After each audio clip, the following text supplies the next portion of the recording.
SSC vocational ও চাকরি vocational কোর্সে সকলকে স্বাগত। আশা করি সকলেই ভালো হচ্ছে। তো আমরা আজকে শুরু করব দ্বিতীয় অধ্যায়ের যে বিষয়গুলো আছে সেগুলো নিয়ে আমরা আলাপ করব।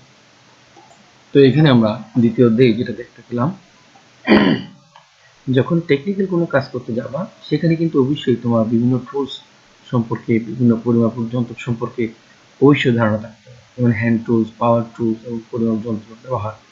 এখানে use of hand tools, power tools and measuring tools. চলো আমরা কি কি এখানে দেখতে পাই। হ্যান্ড টুলসের মধ্যে আমরা এখানে অনেকগুলো দেখতে পাচ্ছি। এখানে স্লাগ ক্লিফেস লাগে, হ্যামার, তারপর হচ্ছে যে এখানে বিভিন্ন প্রকারের রেঞ্চ আছে, তারপর উলন আছে। এই যে এটা হচ্ছে উলন, এগুলো আমরা দেখবো সবগুলি। স্ক্রু ড্রাইভার থাকবে, তারপর এই যে বাইস, কোনো কিছু আটকিয়ে কাজ করার জন্য, এগুলো কিন্তু আছে। আমরা একটু যাই, এর মধ্যে আমরা কি শিখবো, বিভিন্ন প্রকার টুলস এর নাম জানতে ও শনাক্ত করতে পারবো, বিভিন্ন প্রকার টুলস এর ব্যবহার শিখতে পারবো, টুলস ব্যবহারের স্বাস্থ্য নিরাপত্তা সতর্কতা আমরা তা জানতে পারবো। এটা খুবই আসলে গুরুত্বপূর্ণ একটা বিষয়। আচ্ছা,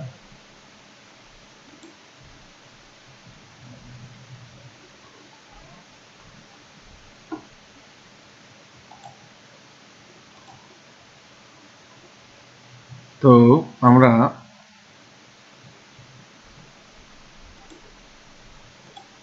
আচ্ছা এখন দেখো, বৈদ্যুতিক কাজে ব্যবহৃত ইলেকট্রিক্যাল হ্যান্ড টুলস কি কি, যে টুলস দিয়ে দৈহিক শক্তি প্রয়োগের মাধ্যমে কারিগরি কর্মক্ষেত্রে কাজ সহজভাবে সমাধান করা। এর মধ্যে আছে কম্বিনেশন প্লায়ার্স, নিয়ন টেস্টার, স্ক্রু ড্রাইভার, হ্যামার, এগুলো। চলো আমরা যেই হ্যান্ড টুলসগুলো কী কী কাজে লাগে, যেমন বিভিন্ন ধরনের স্ক্রু ড্রাইভারের নাম দেখি।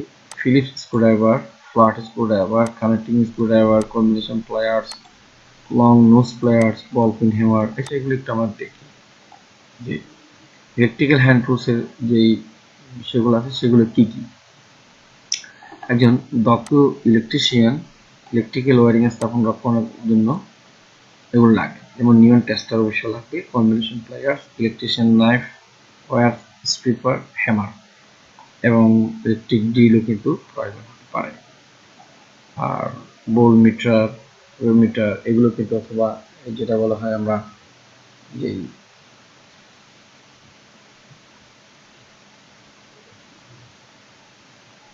মেগার, তারপর হচ্ছে আর্থ টেস্টার, ক্ল্যাম্প মিটার বা ক্লিপিং মিটার, এগুলো কিন্তু খুবই গুরুত্বপূর্ণ। চলো এক নজরে ইলেকট্রিশিয়ানকে যেই সকল হ্যান্ড টুলস ব্যবহার করতে হয় তার একটা তালিকা আমরা এখানে দিলাম। এইগুলো কিন্তু এগুলো ব্যবহার সময় তোমাদেরকে জানতে হবে, যেহেতু তুমি একজন দক্ষ ইলেকট্রিশিয়ান বা ইলেকট্রিক্যাল যে মেনটেন্যান্স হওয়া, তো তোমার এগুলো কিন্তু খুবই জানতে হবে। আসলে এটা নট অনলি একজন ইলেকট্রিশিয়ান, একজন ডিপ্লোমা ইঞ্জিনিয়ারকেও কিন্তু এই বিষয়গুলো জানতে হবে। আচ্ছা, টুলসের নাম আর কি কি আছে, যেমন measuring tools, micrometer, slash caliper, মানে স্ক্রু গজকে বলা হয়, মানে মাইক্রোমিটার হচ্ছে স্ক্রু গজ, একটা স্ল্যাগ caliper, scriber, spring divider, try square, তারপর centre punch, feeler gauge, spirit level, হ্যাঁ, plumb, bob and cutting pliers, die and stroke, wire stripping pliers, combination pliers, stripping pliers, diagonal cutting pliers। ঠিক আছে, এখানে আসা হচ্ছে টুলসের মধ্যে flexible blade screwdriver, connecting screwdriver, offset screwdriver, cross pin hammer, ball pin hammer, plastic বা soft hammer, copper hammer, claw hammer, cold chisel, তারপর wooden chisel, যেগুলো আমরা বাটাল বলি, সিজেল কাঠের কাজ করার জন্য, টেন্স স, তারপর হ্যান্ড ব্যাক স, হ্যান্ড টং বা সিনটেপ, তারপর হচ্ছে কার্পেন্ট্রি বেস বা রেচেট বেস। আচ্ছা, এ হচ্ছে সকেট বা box range, pipe wrench, monkey wrench, Allen key, electrical soldering iron, hex, junior hex, counter 6, bolt cutter, reamers, hydraulic compressor, hand compressor, neon tester, bench dice, হ্যাঁ, বাইশ দিয়ে আসলে কি করা হয়, কোনো কিছু আটকিয়ে কাজ করানোর জন্য। এগুলো অনেক কিছু আসলে দরকার হবেই। চলো আমরা কথাগুলো না বেরিয়ে একে একে সেগুলো দেখার একটা চেষ্টা করি। যেমন মেজারিং টেপটা খুবই গুরুত্বপূর্ণ। যে কোনো বস্তুর দৈর্ঘ্য প্রস্থ আমরা সেন্টিমিটারে কিংবা ইঞ্চি ফিট এগুলোতে মাপার জন্য আমাদের এটা দরকার হয়। এরপর হচ্ছে মাইক্রোমিটার বা স্ক্রুগজ। স্ক্রুগজের সাহায্যে বিভিন্ন শীটের মেটাল শীট কিংবা তারের পুরুত্ব বা ব্যাস নির্ণয় করা হয়। এর হচ্ছে মাইক্রোমিটার স্ক্রু গ্যাস, এটার নাম আর কি। হ্যাঁ, এরপর হচ্ছে ইনসাইড ক্যালিপার। এটা হচ্ছে এটা মানে কি করার জন্য রাউন্ড করে মাপার জন্য বা রাউন্ড করে অভ্যন্তরীণ বিষয়গুলি মাপার জন্য। তো একটা গোলাকার করলাম ছিদ্রযুক্ত কোনো বস্তু ছিদ্রটির ব্যাস ও অভ্যন্তরীণ কোনো প্লেটের প্রস্থ পরিমাপের জন্য ইনসাইড ক্যালিপার দরকার। এটা তোমরা ওয়ার্কশপে কিন্তু জানতে পারো। তোমাদের কিন্তু ওয়ার্কশপ আছে, এই ওয়ার্কশপে যখন কাজ করবা বা তোমাদের যেই স্কুলে যে ওয়ার্কশপ থাকবে, ওয়ার্কশপের মধ্যে এই বিষয়গুলো তারা অবশ্যই কিন্তু রাখবে। যারা ইনস্ট্রাক্টর তারাই কিন্তু জানেন এগুলো কিন্তু রাখতে হবে। যা এগুলো ব্যবহারও তোমরা দেখবে। আউটসাইড ক্লিপার, যেটা আউটসাইড ক্লিপারগুলো কি, এইটা তো গোলাকার বা বেলনাকার বস্তুর বাইরের ব্যাস পরিমাপের জন্য আউটসাইড ক্লিপার ব্যবহার করা। বাইরের ব্যাস একটা গোলক এখানে ঢুকে দিবা, ঢুকে দেওয়ার পরে বাইরের ব্যাস কতটুকু সেটা কিন্তু এখানে উঠে যাবে। এটার মাধ্যমে ঘুরে ঘুরে রাখতে হবে, সেভাবে এটা প্রসারিত হবে। তারপরে স্ক্রাইবারের সাহায্যে কোনো ধাতব প্লেট বা শীটের দাগ দিয়ে মার্কিং করা হয়। এটা দিয়ে দাগ দিয়ে মার্কিং করা হয় ধাতব প্লেট বা মেটালের উপরে। হ্যাঁ, স্প্রিং ডিভাইডারের সাহায্যে কোনো দুটি বিন্দুর মধ্যবর্তী দূরত্ব পরিমাপ করা যায়। এই যে এটা কাটা কম্পাসের মতো। এর দ্বারা স্টিল রোল হতে মাপ নিয়ে অন্যত্র স্থানান্তর করা যায়। স্প্রিং ডিভাইডারের সাহায্যে কোনো ধাতব তল বৃত্ত বা বৃত্তাংশ অঙ্কন করা হয়। এটা ধাতবের উপরে স্কেচ করে ড্রয়িং করা হয়। ট্রাই স্কোয়ার, এটাকে ট্রাই স্কোয়ার বলা। এটাকে আবার মাঠামো বলে। এই যে বিশেষ করে যারা কাঠের কাজ করেন তারা এটা খুবই, ফার্নিচারে যারা কাজ করেন ওই মিস্ত্রি বা কার্পেন্টারদের এটা কিন্তু দরকার। এটাকে মাটাম বলে অথবা ট্রাই স্কোয়ার বলে। মূল রেখা বা লাইনের সাথে 90 ডিগ্রি কোণে কোনো জব সেটিং করার কাজে এটা ব্যবহার করা হয়। সেন্টার পাঞ্চ, কোনো ধাতব পদার্থের উপর ছিদ্র করার পূর্বে উহার নির্দিষ্ট স্থানে বিট বসানোর জন্য দাগ দেওয়ার কাজে সেন্টার পাঞ্চ ব্যবহার করা হয়। এটা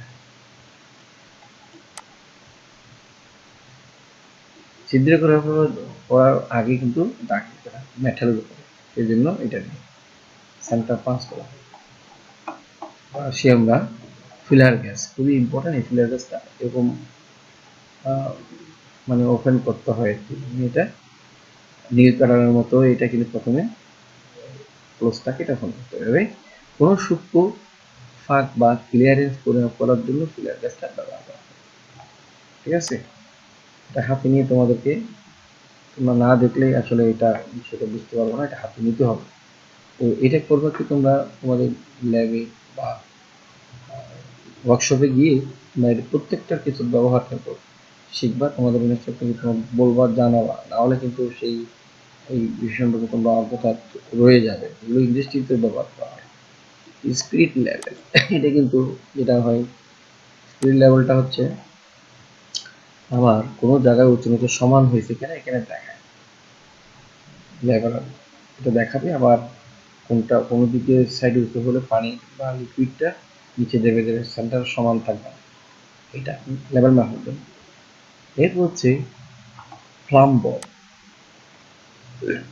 এটা বা উলনো বলি আমরা, সোজা রাখার জন্য। প্লাম্বরের সাহায্যে সাধারণত কোনো লাইন বা উলম্ব রেখার সঠিকতা কিংবা কোনো মেশিন তথ্য স্থাপনের সময় এর বেস এবং শেফটের উলম্বতা পরীক্ষা করা হয়। তাছাড়া কোনো দেওয়ালের উলম্বতা কিংবা মেশিনের লাইন শেপ পরীক্ষা করা হয় সোজা করার জন্য। Cutting plier and cutting pliers, এই যে হচ্ছে অ্যান্ড কাটিং প্লায়ার, যেটা এটা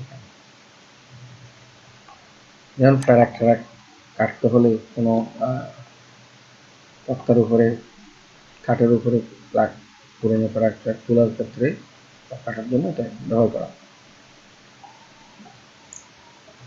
এরপর হচ্ছে স্ট্রোক অ্যান্ড ডাই, এটা ডাই কোনো ধাতুর বাইরে প্যাচ কাটার জন্য এই স্ট্রোক অ্যান্ড ডাই, বাইরে রাউন্ডের বাইরে একটা প্যাচ কাটার জন্য এটা ব্যবহার করা হয়। ঘুরিয়ে দিয়ে যখন ঘোরাবে, ঘোরাইতে হয় তখন প্যাচগুলো কাটে।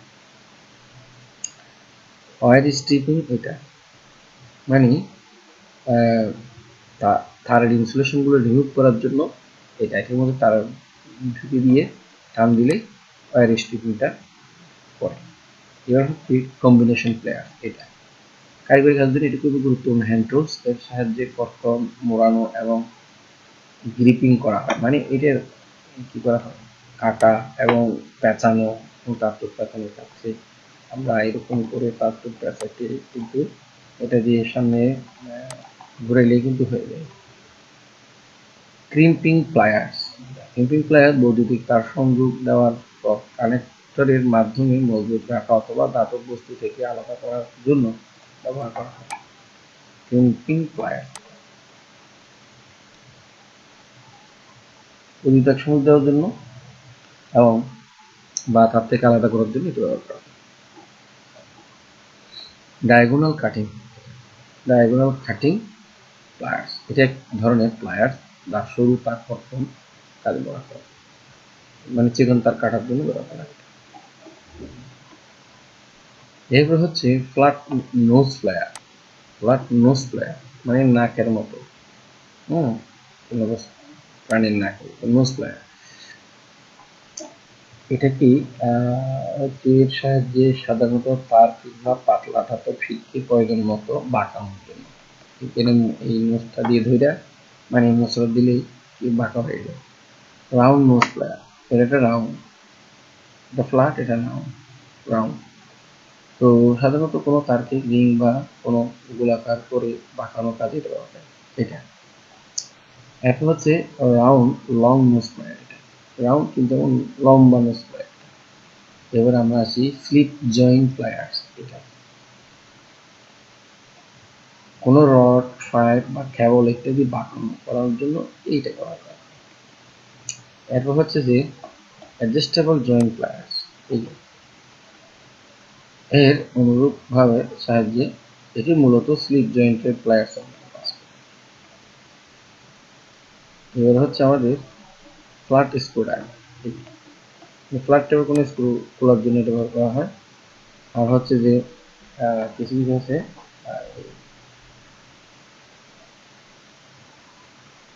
এটাকে মাইনাসও বলে, আবার এটা প্লাস, যেটা এরকম থাকবে,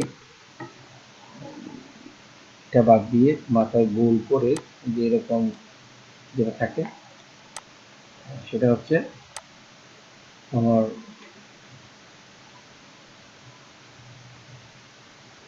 এটাকে প্লাস, এটা মাইনাস বলা হয়, এটা প্লাস বলা হয় স্ক্রুড্রাইভারে। রাউন্ড যেটা, তো ট্যাপ হোল্ডার এবং ট্যাপ কোনো ধাতুর ছিদ্রের ভিতর প্যাচ কাটানোর ক্ষেত্রে এটা ব্যবহার হয়। ধাতুর যে ছিদ্র করা হয় এটার মধ্যে প্যাচ করার জন্য এটা হাত দিয়ে কিন্তু করা যায়, এরকম ঘুরে ঘুরে এখানে প্যাচ কাটানো যায়, থ্রেড কাটানো যায়। পাইপ ব্লেন্ডার, এই যে কন্ডুইট ওয়ারিং এর কাজে, কন্ডুইটকে বাঁকানোর কাজে পাইপ ব্যান্ডার ব্যবহার করা হয়। পাইপ ব্যান্ড মানে বাঁকানোর ক্ষেত্রে, পাইপটা বাঁকানো করার জন্য প্রচুর কন্ডুইট ওয়ারিং কিন্তু দরকার হয়। ফিলিপস স্ক্রু ড্রাইভার, এই যে এটা সাধারণত প্লাস থাকে না, এটাকে ফিলিপস স্ক্রুড্রাইভার বলা হয়। একটু আগে আমি যেটা বলতে চাইছিলাম সেটা। ফ্লেক্সিবল ব্লেড স্ক্রুড্রাইভার, সেটা ফ্লেক্সিবল, এগুলো নমনীয়। যে সকল স্থানে সোজাভাবে স্ক্রুড্রাইভার ব্যবহার করা যায় না, সেখানে এই ফ্লেক্সিবল স্ক্রুড্রাইভার সোজাভাবে যেটা যায় না, হ্যাক করে করতে হবে। কানেক্টিং স্ক্রুড্রাইভার, ছোট স্ক্রু খোলা বাঁধার জন্য করা হয় কানেক্টিং। এখান থেকে তাই লাগিয়ে দিলে তোমার যেটা ইচ্ছে সেই অনুসারে লাগিয়ে, বিভিন্ন সাইজের লাগিয়ে এখান থেকে এটা করা যায়। তো কানেক্টিং স্ক্রুড্রাইভার। এরপর হচ্ছে অফসেট স্ক্রুড্রাইভার। অফসেট স্ক্রুড্রাইভার এই দুটি প্রান্ত দুটি কোনো টাকা না। যে সকল স্থানে সোজা স্ক্রুড্রাইভার ব্যবহার করা যায় না, সেখানে এই ধরনের স্ক্রুড্রাইভার ব্যবহার করতে হয়, অফসেট স্ক্রুড্রাইভার। এরপর হচ্ছে ক্রস পিন হ্যামার। এটাকে বলা হচ্ছে ক্রস পিন হ্যামার। এটি বিশেষ ধরনের হাতুড়ি, এর সাহায্যে এক প্রান্ত ফ্ল্যাট, অপর প্রান্ত থাকে ট্যাপার করা। এগুলো কনসিভ কন্ট্রোল ওয়ারিং এর কাজে, মানে দেওয়াল কাটার ক্ষেত্রে ব্যবহার করা হয়। বল পিন হ্যামার, যেটা মানে বল পিনের মধ্যে যেটাকে গোল থাকে, আর পাশে মানে ফ্ল্যাট করা থাকে। ধাতব পদার্থ থেকে নির্দিষ্ট আকারে বাস দেওয়া বা বাঁকানোর ক্ষেত্রে এটা ব্যবহার করা হয়। এটা হচ্ছে প্লাস্টিক বা সফট হ্যামার। যে হ্যামার ক্ষেত্রে, যে সকল ক্ষেত্রে ধাতব হ্যামার ব্যবহার করা যায় না, সেখানে প্লাস্টিক বা সফট হ্যামার ব্যবহার করা হয়। কারণ ধাতব হ্যামার দিয়ে দিলে তো কাজ করে কেটে যেতে পারে। এই জন্য এখানে সাধারণত কাঠের ক্ষেত্রেও এই ধরনের হ্যামার, এগুলো রাবারের তৈরি। কাঠের হ্যামার, প্লাস্টিক বা সফট হ্যামারের মতো যে সকল ধাতব হ্যামার ব্যবহার করা যায় না, সেখানে কাঠের হ্যামার ব্যবহার করা হয়। তো ওয়্যার গ্যাসের কথা আমি তোমাদেরকে বলি। আমরা যারা সাধারণত ওয়্যারিং এর কাজ করে, মানে ওয়াইন্ডিং এর কাজ করে, ওয়াইন্ডিং হচ্ছে মোটর ওয়াইন্ডিং হতে পারে, ট্রান্সফরমার ওয়াইন্ডিং, বৈদ্যুতিক মোটর যেগুলি, বা সিলিং ফ্যানের পাখা, এগুলো করার জন্য সাধারণত এই তারগুলো খুলে মেপে দেখি, যেটা কয়েল যদি নষ্ট হয়ে যায়, কয়েল পুড়ে গেলে তখন এটা যদি আবার মেরামত করতে হয়, তো কত নম্বর তার লাগবে, ওই তারটা এই ছিদ্রের মধ্যে প্রবেশ করালে বুঝবে কত নম্বর তার লাগবে। ছিদ্রটার মধ্যে প্রবেশ করলে বুঝতে হবে ওইখানে কত নম্বর তার দরকার হবে। ওই তারটা কি করা হয়, ওয়াইন্ডিং করা হয়। এটা সাধারণত ইলেকট্রিশিয়ানের দরকার হয়। ফ্লো হ্যামারের এক প্রান্ত সমান এবং অপর প্রান্ত পাখির পায়ের আঙ্গুলের নিয়ে বাঁকা। এগুলি ঠিক আছে। ক্যারেক্টার রিভিউ করার জন্য কাঠের ফিং, তক্তা, এগুলো করার জন্য কাজে লাগে ক্যারেক্টার। কোল সিজেল। সিজেল মানে তো বাটাল, যেটা বলি সিজেল, কোল সিজেল, ছোট ছোট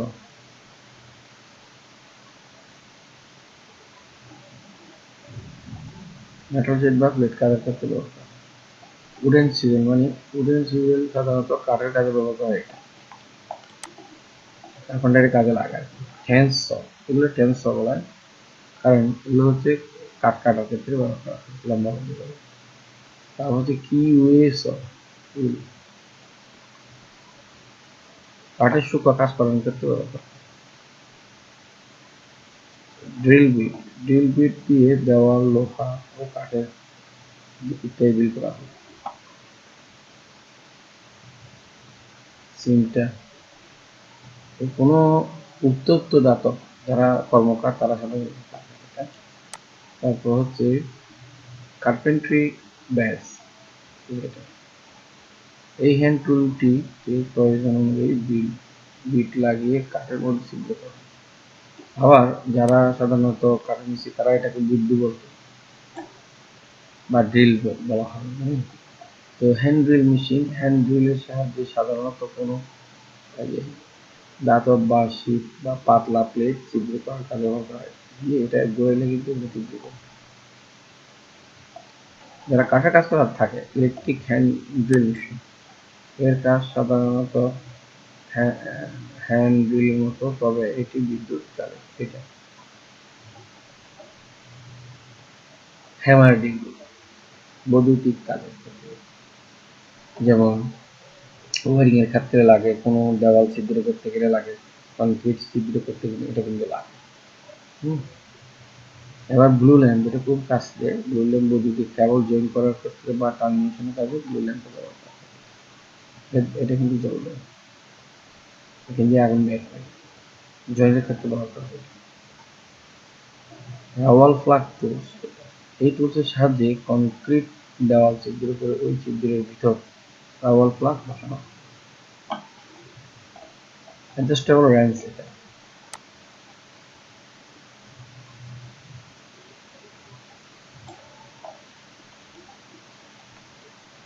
ফাইল, বিভিন্ন প্রকার ফাইল থাকে। ফাইল হচ্ছে যে আমাদের সাধারণত দাতব বা দাতব যে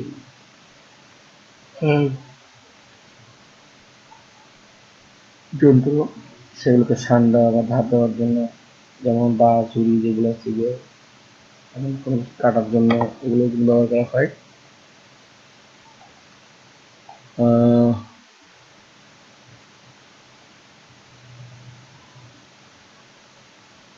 বিভিন্ন প্রকার আসলে থাকবে, কি কি ধরনের ফাইল আছে সেগুলা, কি কি কাজের জন্য কোন ফাইল ব্যবহার করা হয় সেটা আমরা দেখি।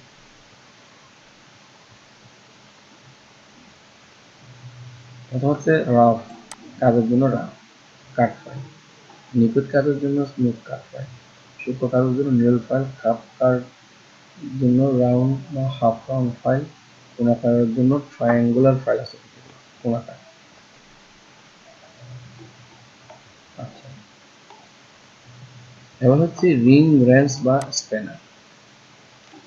রিং রেঞ্চ বা স্প্যানারের সাহায্যে বিভিন্ন সাইজে নাট ও বোল্ট লাগানো এবং খোলা যায়, কারণ এটি বিভিন্ন আকারে পাওয়া যায়। ওপেন ইন স্প্যানার বা ডালি রেঞ্চ বলা হয়, যেগুলো অটোমোবাইলে যারা কাজ করে বা গাড়ি ঘোড়া সার্ভিসের জন্য বিশেষ ব্যবহার করে। সকেট বক্স রেঞ্চ, সকেট বা বক্স রেঞ্চের সাহায্যে বিভিন্ন সাইজের নাট ও বোল্ট লাগানো এবং খোলা যায়। পাইপ রেঞ্চ, বিশেষ করে পাইপ ফিটিংসের কাজে এটা ব্যবহার করা হয়। পাইপকে ধরা বা সকেট, এলবো ইত্যাদি খোলা লাগানো। মাঙ্কি রেঞ্চ, মাঙ্কি রেঞ্চের সাহায্যে বিভিন্ন আকার নাট বোল্ট খোলা এবং লাগানোর কাজ করা হয়, যেমন বর্গাকার, গোলাকার ইত্যাদি। এরপরে গুরুত্বপূর্ণ হচ্ছে অ্যালেন কি। অ্যালেন কি প্রায় সব কাজে কিন্তু লাগে, মেশিনে কিন্তু লাগে। এই যে অ্যালেন কি হচ্ছে এই মাথাটা হচ্ছে স্ক্রুর মধ্যে দিবে, এটা দিয়ে হ্যান্ডেল হিসেবে ব্যবহার করবে, হয়তো লাগে শর্টকাটে এই সাইজেরই যে এই টাইপের যে স্ক্রুগুলো আছে, এটা অ্যালেন কি দিয়ে ইউজ করে খুলতে হবে। এর স্ক্রু হেড এর অনুযায়ী বিভিন্ন সাইজের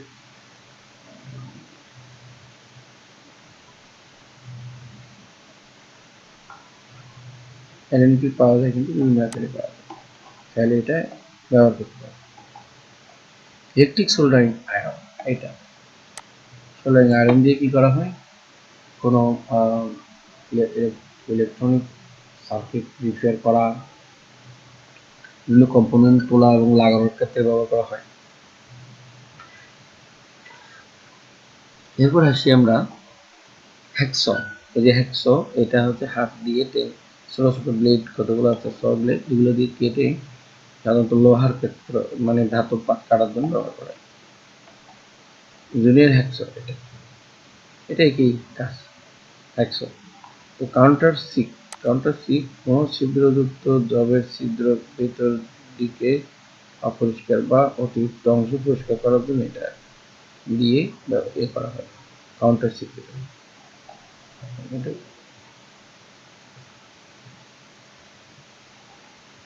এরপর আবার হচ্ছে কেবল কাটা, তার কাটার জন্য এটা ব্যবহার করা হয়।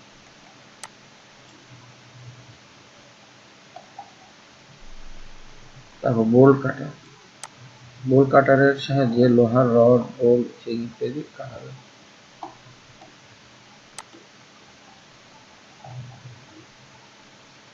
রিমার্স, যেটা একটি কাটিং টুলস, তবে এর মাধ্যমে শুধু কোনো ড্রিল বা ছিদ্রের অভ্যন্তরে মসৃণ করা হয়। এটা ছিদ্রের অভ্যন্তরে এটা মসৃণ করা মানে পরিষ্কার করে করা ছিদ্রগুলো। হাইড্রোলিক কম্প্রেসর, হাইড্রোলিক কম্প্রেসরের কাজ হ্যান্ড কম্প্রেসরের অনুরূপ, তবে পার্থক্য একটুকুই এগিয়ে করার জন্য হাইড্রোলিক কম্প্রেসর থাকে।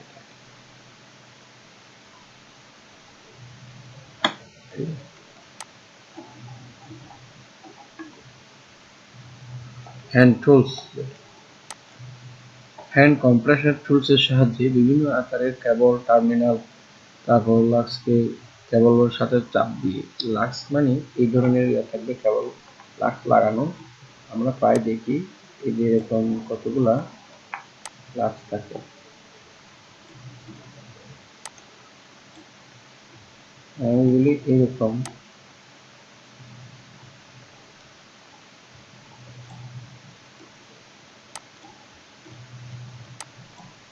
সিমটির মতো এরকম এটা থাকবে লাক্স লাগানো। এখানে যে লাগাতে তারগুলো ভালো মতো আটকে থাকে, মানে তারের মাথায় থাকে এগুলো লাক্সগুলো কানেক্টিং করার জন্য, যে কোনো জায়গায় তারকে আটকানোর জন্য স্ক্রু দিয়ে।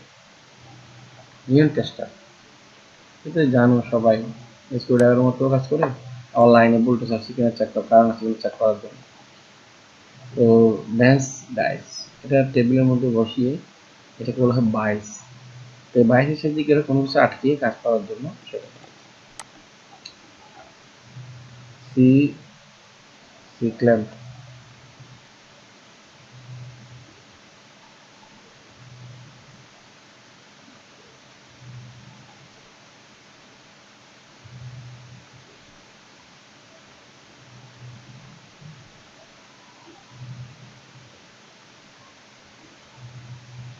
তো একটা হচ্ছে সি ক্ল্যাম্প। সি ক্ল্যাম্প কোনো দুটি বস্তু কিংবা একটি বস্তুকে টেবিলের সাথে অথবা অন্য কিছুর সাথে সাময়িক আটকিয়ে কাজ করার জন্য সি ক্ল্যাম্প ব্যবহার করা হয়।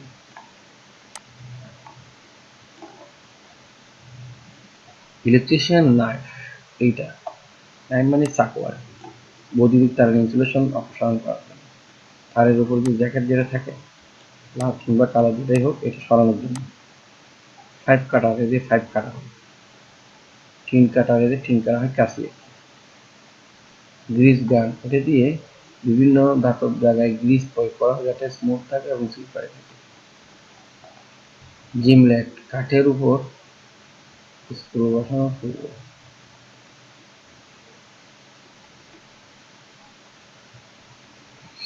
তো কাঠের উপর স্ক্রু বসানোর পূর্বে কাজের সুবিধার্থে অল্প ছিদ্র করে নেওয়ার জন্য এই জিমলেট, এটা এটা হচ্ছে ফুলি পপুলার এই যেটা, কারণ যখন এটা ঘুরাবেন তখন এটা টেনে ধরবে, এগুলো টেনে ধরে শক্ত করবে। Motor, generator, engine, electric fan কিংবা মানে খোলার জন্য খোলার জন্য ব্যবহার করা হয়। সাধারণত এখানে ফ্যান, সিলিং ফ্যান এরকম খাবার থাকে। এখন এটা যখন এটা লাগিয়ে দেওয়া হবে, যখন টান দিবে এটা যখন ঘুরাবে অটোমেটিকলি পার্টটা খুলে চলে আসবে। মই, গুরুত্বপূর্ণ কাজ করার জন্য মইটা লাগে উপরে ওটার যে ক্ষেত্রে অন্য কিছু না হওয়ার ক্ষেত্রে লাগে। তারপর কোল্ড সিজন, এটা সিজনের সাহায্যে দেওয়ালের খাস কাটা বা ইট কাটা বা কোনো ধাতব পদার্থের উপর প্রয়োজন মতো সিপিং করা হয়। এটা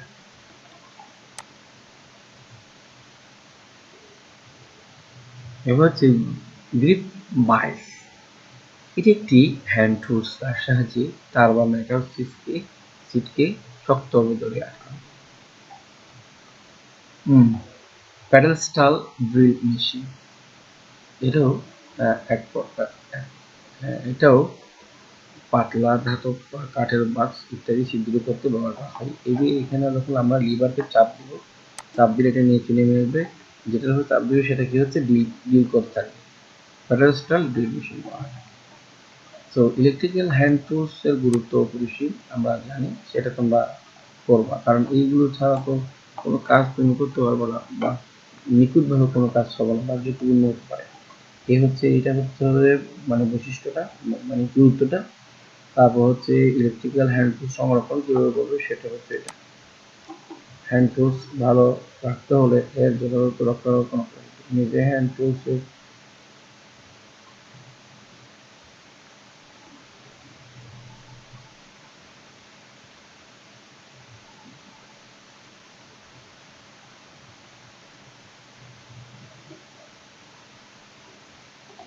তো আমরা এখানে ইলেকট্রিক হ্যান্ড টুলস সংরক্ষণ কিভাবে করবো সেটা দেখি। বিভিন্ন ধরনের হ্যান্ড টুলস গুলো আলাদাভাবে সুন্দর করে সংরক্ষণ করতে হবে। যে কোনো যন্ত্রের কোনো অংশ মেরামতের প্রয়োজন হলে দ্রুত মেরামত করতে হবে। হ্যান্ড টুলসের যেন মরিচা না পড়ে সেদিকে লক্ষ্য রাখতে হবে। সেজন্য মেশিন অয়েল ব্যবহার করা যায়। হ্যান্ড টুলস সমূহের রুটিন মোতাবেক রক্ষণাবেক্ষণ করতে হবে। নষ্ট হ্যান্ড টুলসকে আলাদা করে ফেলতে হবে, নাহলে বিপদ হতে পারে। খুবই গুরুত্বপূর্ণ। এরপরে আমরা এবার দেখবো হচ্ছে পাওয়ার টুলস। যে সমস্ত টুলস বিদ্যুতের সাহায্যে পরিচালিত হয় সেইগুলো টুলসকে পাওয়ার টুলস বলে। যেমন electric drill machine, electric grinder machine, soldering iron, electric saw, যেগুলি পাওয়ার টুলসের ধারণা। যে সমস্ত কাজ হ্যান্ড টুলস দ্বারা সম্ভব না সেই সমস্ত কাজ পাওয়ার টুলস বা ইলেকট্রিক দিয়ে করা হয়। পাওয়ার টুলসের ব্যবহার প্রয়োজনীয়তা বৈদ্যুতিক ওয়ারিংয়ের কাজে, বৈদ্যুতিক পরিমাপ যন্ত্র বা বৈদ্যুতিক রাশি পরিমাপ যন্ত্র আর কি। পরিমাপক যন্ত্রের সাথে একটা আমরা পরিচিত হই, যেমন এটার নাম হচ্ছে অ্যামিটার। মানে লাইনের মধ্যে যে কারেন্ট আছে এই অ্যাম্পিয়ারটা মেজার করার জন্য অ্যামিটার ব্যবহার করা হয়। যে ইনস্ট্রুমেন্টের সাহায্যে কারেন্ট পরিমাপ করা হয় অ্যামিটার বলা হয়। কিভাবে মাপতে হবে? এটা হচ্ছে মাইনাস কানেকশন, এটা প্লাস কানেকশন। যেহেতু অ্যাম্পিয়ার লেখা আছে অ্যাম্পিয়ারই মেজার করবে, অ্যাম্পিয়ারের মধ্যে আমরা সেট করতে হবে। তখন এটা সিরিজে বসাতে হবে। তাহলে আমরা সাপোজ এরকম একটা রোড আমরা বৈদ্যুতিক রোড হতে পারে, তাহলে এই বৈদ্যুতিক রোড থেকে আমরা কিভাবে এরকম রোড বৈদ্যুতিক রোড, তাহলে আমরা এখানেও কিন্তু সিরিজেই কি বসাবো,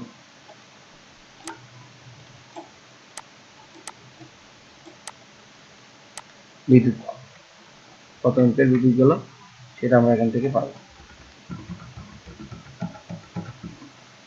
এটা হচ্ছে অ্যামিটার।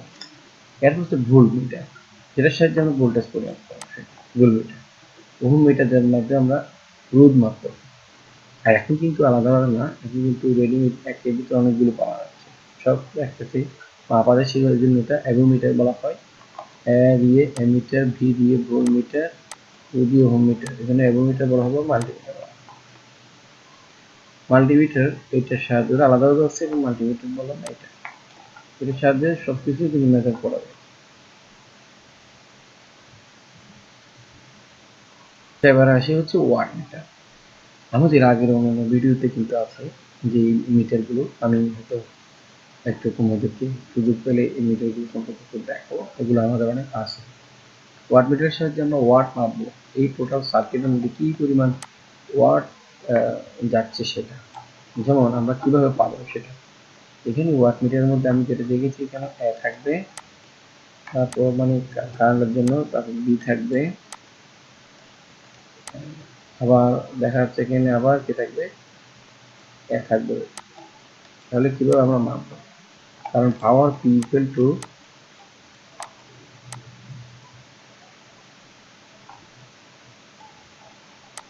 I square. তাহলে এখানে আই আমার দুটো থাকবে, আই মানে দুটো থাকবে। বিষয়টা খেয়াল করতে হবে, স্কোয়ার করতে গেলে আমরা একটা আই এর সাথে নিই, একটা বি এর সাথে, বি কিন্তু আই, সমান আই এবং আর। তাহলে এখান থেকে আর একটা আই এখানে কি হয়ে যাবে, আই স্কোয়ার আর, স্কোয়ার আর হয়ে আমাদের কানেকশনটা মানে এখান থেকে নিয়ে এখান থেকে দিতে হবে। একটা সার্কিটের ওয়াট পরিমাপ কি পরিমাণ বিদ্যুৎ নিবে সেটা। এখন হচ্ছে clip on meter. Clip on meter দিয়ে এই যে অ্যাম্পিয়ার মাপার জন্য কোনো প্রকার সংযোগ ছাড়া এই ইনস্ট্রুমেন্টের সাহায্যে পরিবাহী দিয়ে প্রবাহিত কারেন্ট পরিমাপ করা হয়, তাকে ক্লিফ অন মিটার বলে। এর সাহায্যে লোডের কারেন্ট পরিমাপ করা হয়, এই যে একদম লাইনের কারেন্টটা পরিমাপ করা হয়। খুব গুরুত্বপূর্ণ একটা মিটার। এরপর হচ্ছে এনার্জি মিটার, যে ইনস্ট্রুমেন্টের সাহায্যে বৈদ্যুতিক এনার্জি পরিমাপ করা হয় তাকে এনার্জি মিটার বলা হয়। এই যে বৈদ্যুতিক মিটার যেখানে আমরা কারেন্ট কাট রিচার্জ পাওয়ার ফ্যাক্টর মিটার, কিন্তু পাওয়ার ফ্যাক্টর মিটার তো এটা না, আসলে পাওয়ার ফ্যাক্টর মিটার কিন্তু ওয়াট মিটার মতোই দেখতে আছে, এটা কিন্তু অনেক আগে। এই মিটারগুলো সম্পর্কে আমাদের ব্যাপক ভিডিও আমি তোমাদেরকে একটা অংশে আমি এটা অ্যাড করে দিব, যাতে তোমরা এইগুলো চিনো সঠিকভাবে। মানে এর পাওয়ার ফ্যাক্টর কেমন থাকে, পাওয়ার ফ্যাক্টরের স্টেজ থাকে তিনটা, একটা হচ্ছে ইউনিটি পাওয়ার ফ্যাক্টর, আরেকটা হচ্ছে লেগিং পাওয়ার ফ্যাক্টর, একটা হচ্ছে লিডিং পাওয়ার ফ্যাক্টর, এই তিন ধরনের। তাহলে ইউনিটি কি হয়, এবং যে একসাথে যখন আমরা বিদ্যুৎ এটি টাইমে কিন্তু চলাচল করবে, এই অবস্থা হলে এটা ইনফিনিটি হাই। তারপর এই অবস্থায় যে কারেন্ট ভোল্টেজ সেটা না গিয়ে কেউ আগে থেকে শুরু করবে, তো পরে থেকে, তাহলে এটা হচ্ছে কি, হ্যাঁ, লিডিং পাওয়ার ফ্যাক্টর। আর লেগিংও থাকবে আমার, এটা তো ভি, এটা আই, ঠিক আছে। এই কারণে আমরা সেই জায়গাতে ভাবো পাওয়ার ফ্যাক্টর মেজার করার জন্য ইনস্ট্রুমেন্টের যে এসি সার্কিটের পাওয়ার ফ্যাক্টর প্রয়োগ করা যায় তাকে পাওয়ার ফ্যাক্টর বলে। এবং পাওয়ার ফ্যাক্টর কি সেটা তোমাদের করতে হবে, আমি যেটা বললাম কি, এখানে কি পরিমাণ আমার পাওয়ার কনজিউম করবে সেটা। লাক্স মিটার খুবই গুরুত্বপূর্ণ, যে ইনস্ট্রুমেন্টের সাহায্যে আলোর তীব্রতা পরিমাপ করা যায় সেটাকে লাক্স মিটার বলা হয়। তাহলে এখানে আমরা ফ্রিকোয়েন্সি মিটার আমরা দেখবো, যেটির সাথে ফ্রিকোয়েন্সি মেজার করা হয় সেটা ফ্রিকোয়েন্সি মিটার।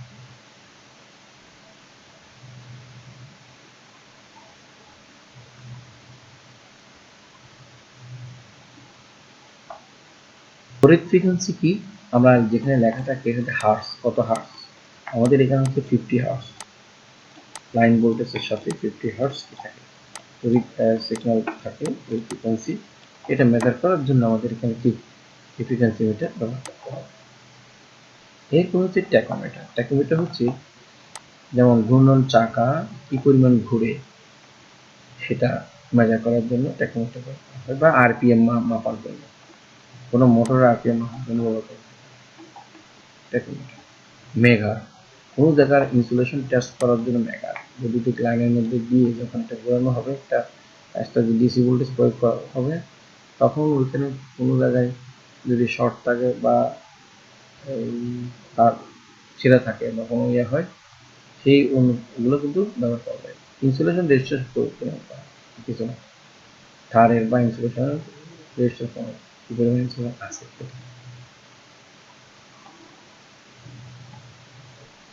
আর্থ টেস্টার, এই যে আর্থ টেস্টার খুবই গুরুত্বপূর্ণ বাসা বাড়িতে যাদের এখানে আর্থিং নাই। আর্থিং তো খুব গুরুত্বপূর্ণ ডিভাইস, যেমন ইলেকট্রিক শক বা হ্যাজার্ড, এগুলো কিন্তু বাইপাস হওয়ার জন্য, অর্থাৎ মাটির ভিতর দিয়ে যাবো, যেমন বজ্রপাত হলো মাটির ভিতর দিয়ে চলে যাওয়ার জন্য এই আর্থিংটা করানো হয়। প্রত্যেক বাসার আর্থিং আছে কিনা এটা পরিমাপ করার জন্য আর্থ টেস্টার ব্যবহার করা হয়। তুমি যদি চাও চাইলে নিজেও একটা ছোটখাটো আর্থ টেস্টার বানাতে পারো, সেটা হচ্ছে বাল্ব, যদি বাল্ব নিয়ে দুটা লাইন আছে, সকেটের হচ্ছে তিনটা লাইন থাকে, একটা হচ্ছে নিউট্রাল, একটা হচ্ছে ফেজ, একটা গ্রাউন্ড। এক্ষেত্রে যদি এই আমরা এই নিউট্রালে না ধরে এই এখান থেকে যে কোনো দুটো টার্মিনাল থেকে একটা নিয়ে আমরা গ্রাউন্ডে, এই কি বলে, এখানে গ্রাউন্ড কানেকশন করলে যদি লাইটটা জ্বলে তাহলে আমার বোঝার মধ্যে গ্রাউন্ডটা আছে, আচ্ছা না, এটা লাইট দিয়ে করতে পারবো।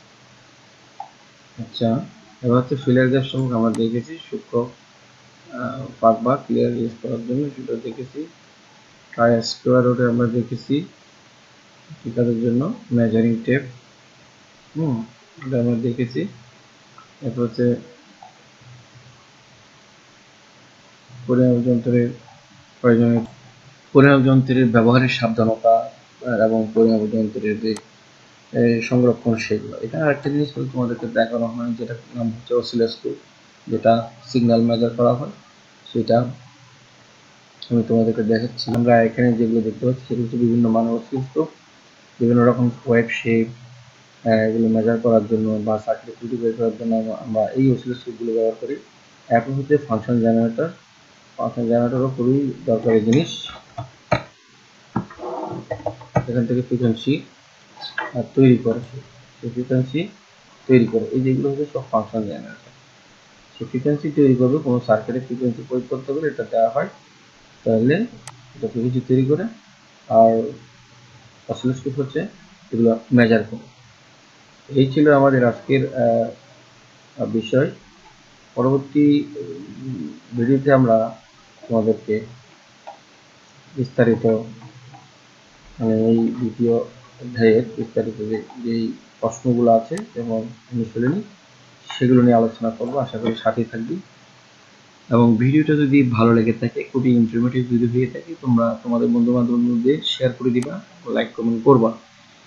দেখো, আমি নিজে একজন ইঞ্জিনিয়ার, ঠিক আছে? আমি চেষ্টা করবো ওইভাবে তোমাদেরকে মোটিভেশন দেওয়া যাতে তোমরা এটা কাজে লাগাতে পারো, ঠিক আছে? আমি চেষ্টা করবো। আর পাশাপাশি নেক্সট পর্বে হয়তো আমি কিছু ভিডিও ক্লিপ দেখাবো, ওই যন্ত্রগুলির একটা ভিডিও নিয়ে তোমাদেরকে আমি এটা দেখাবো, একটা পরিচিতি পর্ব, যতটুকু সম্ভব যা আমার হাতের কাছে যেগুলো আমার আছে, যেমন এক্সপেন্সিভ যে জিনিসগুলো তোমরা কোনো জায়গায় দেখবে না সেগুলো, যেমন অসিলোস্কোপ হতে পারে, ওয়াট মিটার হতে পারে, ফ্রিকোয়েন্সি মিটার হতে পারে, হ্যাঁ, ফাংশন জেনারেটর হতে পারে, তারপর সিস্টেম মিটার হতে পারে, ক্ল্যাপিং মিটার হতে পারে, এগুলো। তো এইগুলি আমি তোমাদেরকে একটু কি ফিজিক্যালি কিছু আমি দেখাবো, মানে ফিজিক্যালি এগুলোর পরিচিতিটা আমি তোমাদেরকে দেখাবো, ঠিক আছে? এগুলো ব্যবহারের পরিচিতি। সো এটা নেক্সট পর্বে হতে পারে। সকলকে ধন্যবাদ জানাচ্ছি ভিডিওটা দেখার জন্য। আসসালামু আলাইকুম।